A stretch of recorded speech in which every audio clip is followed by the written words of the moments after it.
ಆತ್ಮೀಯ ವಿದ್ಯಾರ್ಥಿಗಳೇ, ಇವತ್ತು ನಾನು 9ನೇ ತರಗತಿಯ ದ್ವಿತೀಯ ಭಾಷೆ ಕನ್ನಡದ ಮೊದಲನೇ ಪದ್ಯ ಬೆಳಗು ಜಾವ ಈ ಪದ್ಯದ ಸಾರಾಂಶವನ್ನು ಹೇಳ್ತಾ ಇದ್ದೀನಿ. ಮೊದಲನೇ ಪ್ಯಾರ. ಏಳು ಚಿನ್ನ ಬೆಳಗಾಯ್ತು ಅಣ್ಣ, ಮೂಡಲವು ತೆರೆಯ ಕಣ್ಣ, ನಕ್ಷತ್ರ ಜಾರಿ ತಮವೆಲ್ಲ ಸೋರಿ ಮಿಗಿಲಹುದು ಬಾನ ಬಣ್ಣ, ಜೇನ್ನೊಣದ ಹೆದೆಗೆ ಹೂಬಾಣ ಹೂಡಿ ಝುಮ್ಮೆಂದು ಬಿಟ್ಟ ಮಾರ, ಗುಡಿಗೋಪುರಕ್ಕೂ ಬಲೆ ಬೀಸಿ ಬಂದ ಅಗೋ ಬೆಳಕು ಬೇಟೆಗಾರ. ಈ ಒಂದು ಪ್ಯಾರಾದಲ್ಲಿ ಮಲಗಿರುವಂತಹ ಮಕ್ಕಳಿಗೆ ಕವಿ ಎಬ್ಬಿಸ್ತಾ ಇದ್ದಾರೆ. ಯಾವ ರೀತಿ ಎಬ್ಬಿಸ್ತಾ ಇದ್ದಾರೆ? ಏಳು ಚಿನ್ನ ಬೆಳಗಾಯ್ತು ಅಣ್ಣ, ಬೆಳಕಾಗ್ಯದ. ಏಳು ಅಂದರೆ ಮುದ್ದಾದ ಮಕ್ಕಳಿಗೆ ಏಳು ಚಿನ್ನ ಅಂತೇಳಿ ಅವರು ಸಂಬೋಧನೆಯನ್ನು ಇಲ್ಲಿ ಮಾಡ್ತಾ ಇದ್ದಾರೆ. ಬೆಳಗಾಯ್ತು ಅಣ್ಣ, ಮೂಡಲವು ತೆರೆಯ ಕಣ್ಣ. ಮೂಡಲವು ತೆರೆಯ ಕಣ್ಣ ಅಂದರೆ ಸೂರ್ಯೋದಯ ಅಂತ ಅರ್ಥ. ಅಂದರೆ ಪೂರ್ವ ದಿಕ್ಕಿನಲ್ಲಿ, ಮೂಡಲ ಅಂದರೆ ಪೂರ್ವ ದಿಕ್ಕು, ಪೂರ್ವ ದಿಕ್ಕಿನಲ್ಲಿ ಸೂರ್ಯ ಉದಯಿಸ್ತಾ ಇದ್ದಾನೆ, ಸೂರ್ಯೋದಯ ಆಗ್ತಾ ಇದೆ, ಏಳಿ ಮಕ್ಕಳೇ ಅಂತೇಳಿ ಕವಿ ಮಕ್ಕಳನ್ನ ಎಬ್ಬಿಸ್ತಾ ಇದ್ದಾರೆ. ನಕ್ಷತ್ರ ಜಾರಿ ತಮವೆಲ್ಲ ಸೋರಿ ಮಿಗಿಲಹುದು ಬಾನ ಬಣ್ಣ. ನಕ್ಷತ್ರಗಳು ಕಣ್ಮರೆ ಆಗ್ತಾವ, ರಾತ್ರಿ ಆಕಾಶದೊಳಗ ನಕ್ಷತ್ರಗಳು ಕಾಣಿಸ್ತಾವ. ಆದ್ರೆ ಸೂರ್ಯ ಉದಯ ಆದಂಗೆ ಏನಾಗ್ತಾವ ಅಂದ್ರೆ ನಕ್ಷತ್ರಗಳು ಕಣ್ಮರೆ ಆಗ್ತಾವ, ನಕ್ಷತ್ರಗಳು ಕಣ್ಣಿಗೆ ಕಾಣಿಸೋದಿಲ್ಲ. ನಕ್ಷತ್ರ ಜಾರಿ ತಮವೆಲ್ಲ ಸೋರಿ, ಕತ್ತಲೆ ಎಲ್ಲ ಸೋರಿ ಹೋಗಿ ಬೆಳಕು ಮೂಡ್ತಾ ಇದೆ ಅಂತ ಹೇಳ್ತಾರ. ನಕ್ಷತ್ರ ಜಾರಿ ತಮವೆಲ್ಲ ಸೋರಿ ಮಿಗಿಲಹುದು ಬಾನ ಬಣ್ಣ. ಬಾನು ಅಂದ್ರೆ ಆಕಾಶ. ಮಹಾಪ್ರಾಣ ಬಾ ಮತ್ತು ಅಲ್ಪಪ್ರಾಣ ಬಾಕು ವ್ಯತ್ಯಾಸದ. ಬಾನು ಅಂದ್ರೆ ಆಕಾಶ, ಭಾನು ಮಹಾಪ್ರಾಣ ಭಾ ಅಂತ ಯೂಸ್ ಮಾಡಿದಾಗ ನೀವು ಭಾನು ಅಂದ್ರೆ ಅಲ್ಲಿ ಸೂರ್ಯ ಅಂತ ಅರ್ಥ ಬರ್ತದೆ. ಮಿಗಿಲಹುದು ಬಾನ ಬಣ್ಣ ಅಂದ್ರೆ ಆಕಾಶದಲ್ಲಿ ಬಣ್ಣ ಹೆಚ್ಚಾಗ್ತಾ ಇದೆ, ಬೆಳಕು ಮೂಡ್ತಾ ಇದೆ ಅಂತ ಕವಿ ಹೇಳ್ತಾರೆ ಇಲ್ಲಿ. ಮುಂದಿನ ಸಾಲನ್ನ ನೋಡ್ರಿ. ಜೇನ್ನೊಣದ ಹೆದೆಗೆ ಹೂಬಾಣ ಹೂಡಿ ಝುಮ್ ಎಂದು ಬಿಟ್ಟ ಮಾರ.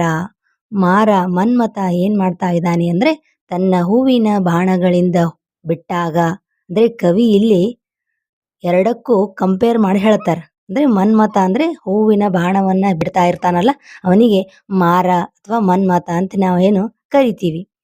ಆತ ಬಿಟ್ಟ ಹಾಗೆ ಅಂದ್ರೆ ಜೇನು ನೊಣಗಳು ಏನ್ ಮಾಡ್ತಾವಂದ್ರ ಮುಂಜಾನೆ ಸಮಯದೊಳಗ ಅವು ಮಕರಂದವನ್ನ ಹೀರ್ಲಿಕ್ಕೆ ಹೋಗ್ತಾವು. ರಾತ್ರಿ ಏನ್ ಮಾಡಿರ್ತಾವು, ಗೂಡನ್ನ ಸೇರಿರ್ತಾವ. ಮುಂಜಾನೆ ಏನ್ ಮಾಡ್ತಾವಂದ್ರ ಅವು ಮಕರಂದವನ್ನ ಹೀರ್ಲಿಕ್ಕೆ ಹೋಗ್ತಾವಲ್ಲ. ಕವಿ ಹೇಳ್ತಾರೆ ಇಲ್ಲಿ, ಜೇನ್ನೊಣದ ಹೆದೆಗೆ ಹೂಬಾಣ ಹೂಡಿ.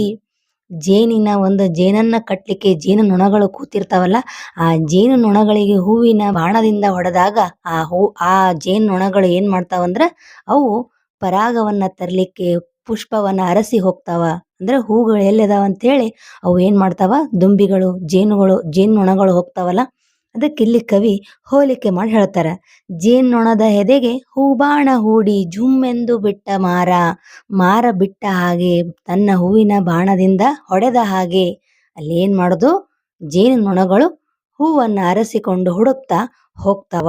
ಅವು ಬೆಳಗಿನ ಸಮಯದಲ್ಲಿ ಹೋಗ್ತಾವ ಅಂತ ಹೇಳ್ತಾರ. ಗುಡಿ ಗೋಪುರಕ್ಕೂ ಬಲೆ ಬೀಸಿ ಬಂದ ಅಗೋ ಬೆಳಕು ಬೇಟೆಗಾರ.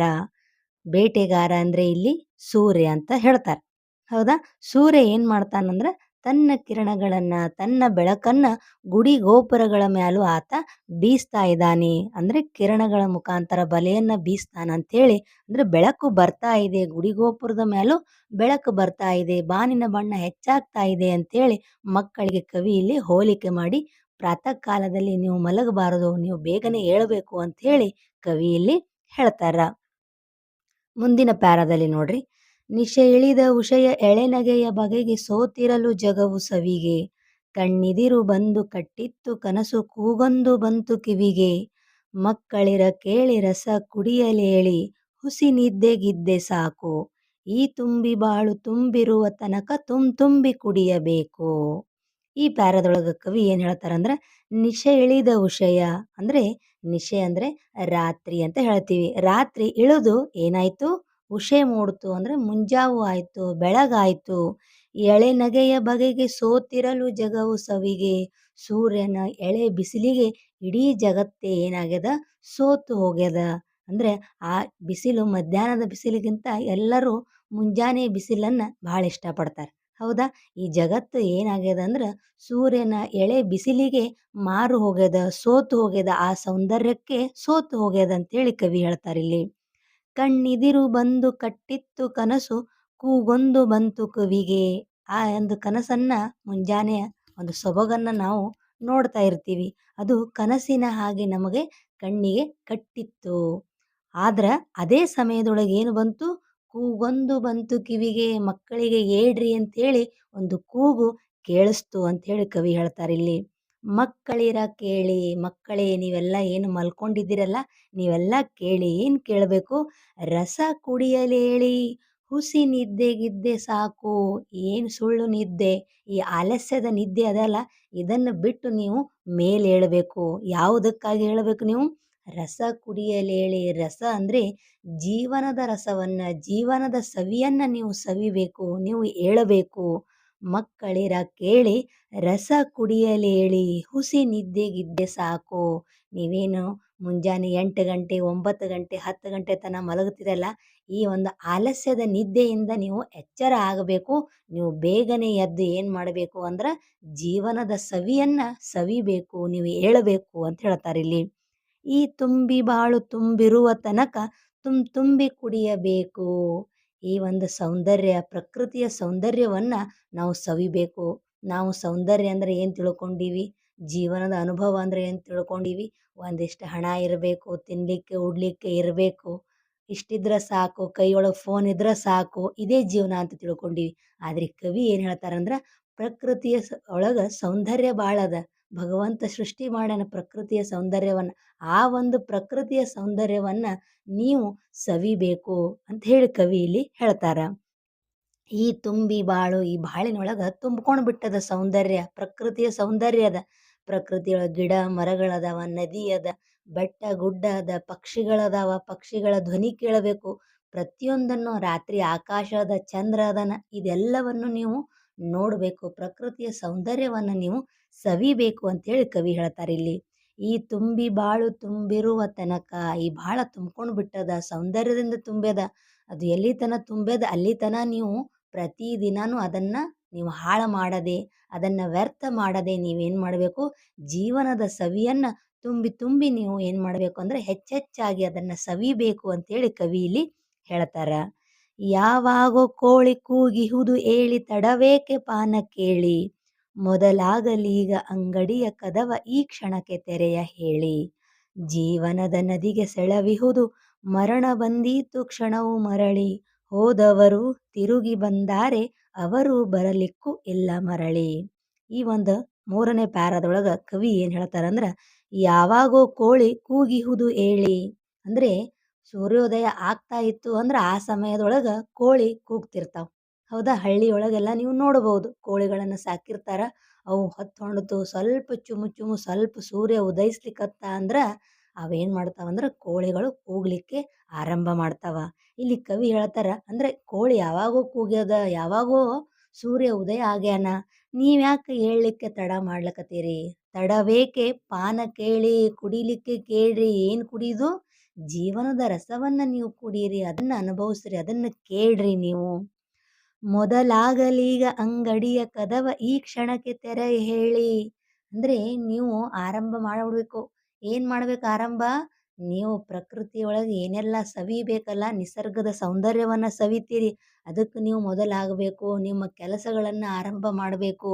ನೀವು ನಿದ್ದೆ ಮಾಡುವ ಆಲಸಿಗಳಾಗಬಾರ್ದು, ತಾಮಸಿಗಳಾಗಬಾರ್ದು. ಅಂಗಡಿಯ ಕದವ ಈ ಕ್ಷಣಕ್ಕೆ ತೆರೆ ಹೇಳಿ. ನಿಮ್ಮಿಂದ ಅವರೂ ಸಹ ಏನಾಗಬೇಕು? ಕೆಲಸದಲ್ಲಿ ತೊಡಗಬೇಕು, ಕಾರ್ಯ ತತ್ಪರರಾಗಬೇಕು. ನಿಮ್ಮಿಂದ ಅವರು ಬೇಗನೆ ಏಳಬೇಕು, ಅದನ್ನ ನೀವು ಹೇಳ್ರಿ ಅಂತ ಹೇಳ್ತಾರೆ ಇಲ್ಲಿ. ಜೀವನದ ನದಿಗೆ ಸೆಳವಿಹುದು, ಮರಣ ಬಂದೀತು ಕ್ಷಣವು ಮರಳಿ. ಈ ಕವಿ ಏನ್ ಮಾಡ್ತಾರಂದ್ರ, ಈ ಜೀವನವನ್ನ ನದಿಗೆ ಹೋಲಿಕೆ ಮಾಡ್ತಾರ. ನದಿ ಹೇಗೆ ಹರಿತಿರ್ತದ, ತುಂಬಿ ಹರಿತಿರ್ತದ ನದಿ, ಅದೇ ರೀತಿ ಜೀವನಾನು ಏನ್ ಮಾಡ್ತಿರ್ತದಂದ್ರ ಪ್ರತಿದಿನ ಸಾಗ್ತಿರ್ತದ. ಆ ಸಾಗುವಾಗ, ಆ ಜೀವನವನ್ನುವಂತಹ ನದಿ ಸಾಗುವಾಗ ಕೆಲವೊಂದು ಸೆಳವುಗಳಿರ್ತಾವ, ಕೆಲವೊಂದು ಆತಂಕಗಳು ಬರ್ತಾವ, ಕೆಲವೊಂದು ಅಡ್ಡಿಗಳು ಬರ್ತಾವ. ಯಾವ ಕ್ಷಣದಲ್ಲಿ ಏನಾಗ್ತದ, ಏನ್ ಅನಾಹುತ ಆಗ್ತದ ಅಂತ ಹೇಳಿ ನಮಗ್ ಗೊತ್ತಿಲ್ಲ. ಹೌದಾ? ಇಲ್ಲಿ ಕವಿ ಏನ್ ಹೇಳ್ತಾರ, ಜೀವನದ ನದಿಗೆ ಸೆಳವಿಹುದು. ನದಿ ಅನ್ನುವಂತಹ ಜೀವನವನ್ನ ನದಿಗೆ ಹೋಲಿಕೆ ಮಾಡ್ಯಾರ. ಆ ನದಿಯೊಳಗೆ ಹೆಂಗ್ ಸೆಳವುಗಳು ಇರ್ತಾವಲ್ಲ, ಅದೇ ರೀತಿ ಜೀವನದೊಳಗ ಆತಂಕಗಳ ಅಡ್ಡಿಗಳಿರ್ತಾವ. ಮರಣ ಬಂದೀತು ಕ್ಷಣವು ಮರಳಿ. ಯಾವಾಗ ಬೇಕಾದರೂ ಸಾವು ಸಂಭವಿಸಬಹುದು. ಯಾವಾಗ ನಾವು ಸಾಯ್ತೀವಂತ ಏನಾದರೂ ಗುರ್ತದ ಯಾರಿಗಾದರೂ? ಇಲ್ಲ. ಹೌದಾ? ಇಲ್ಲಿ ಕವಿ ಅದನ್ನೇ ಹೇಳ್ತಾರ. ಮರಣ ಬಂದೀತು ಒಂದು ಕ್ಷಣದೊಳಗ ಮರಣ ಬರಬಹುದು. ಹೌದಾ? ಹೋದವರು ತಿರುಗಿ ಬಂದಾರೆ ಅವರು ಬರಲಿಕ್ಕೂ ಇಲ್ಲ ಮರಳಿ. ಹೋದವರು ಅಂದ್ರೆ ಇಲ್ಲಿ ಮರಣವನ್ನ ಹೊಂದಿದವರು, ಸಾವನ್ನ ಅಪ್ಪಿದವರು. ಅವ್ರು ಯಾವತ್ತಾದ್ರೂ ತಿರುಗಿ ಬಂದಾರ? ಒಂದ್ಸತಿ ಮನುಷ್ಯ ತೀರ್ಕೊಂಡ, ನಿಧನ ಹೊಂದಿದ ಅಂದ್ರ ಮತ್ತೆ ಆತ ಮರಳಿ ಜನ್ಮವನ್ನು ಪಡ್ಕೊಳಿಕ್ಕಾಗಂಗಿಲ್ಲ. ಆತ ಮತ್ತೆ ಬರ್ಲಿಕ್ಕೆ ಸಾಧ್ಯ ಅದ? ಇಲ್ಲ. ಹೋದವರು ತಿರುಗಿ ಬಂದಾರೆ. ಯಾರೇ ಬಂದಾರ? ಹೋದವರು ತೀರ್ಕೊಂಡವ್ರು ಯಾರೇ ಬಂದಾರ? ಅವರು ಬರಲಿಕ್ಕೂ ಇಲ್ಲ ಮರಳಿ. ಅವರು ಮರಳಿ ಬರಂಗಿಲ್ಲ. ಅದು ಯಾವ ಚಾನ್ಸೂ ಇಲ್ಲ ಬರುವಂತಹದ್ದು. ಅದಕ್ಕೆ ಇಲ್ಲಿ ಕವಿ ಏನ್ ಹೇಳ್ತಾರ ನೋಡ್ರಿ, ಕೊನೆಯ ಪ್ಯಾರಾದೊಳಗ, ಬಾನ್ ಹೊಗರಲುಂಟು ಮರ ಚಿಗುರಲುಂಟು ಬರಲುಂಟೆ ಸುಗ್ಗಿ ಮತ್ತೆ ಮುಳುಗಿರಲಿ ಮುಪ್ಪು ಚಿಂತನದಿ ತಾನು ಹರೆಯಕ್ಕೆ ಬೇರೆ ಹೊತ್ತೆ. ಕೊನೆಯದಾಗಿ ಕವಿ ಏನ್ ಹೇಳ್ತಾರಂದ್ರ, ಬಾನ್ ಹೊಗರಲುಂಟು ಅಂದ್ರೆ ಬಾನಿನೊಳಗ ಮತ್ತೆ ಏನಾಗಬಹುದು? ಬೆಳಕು ಬರಬಹುದು.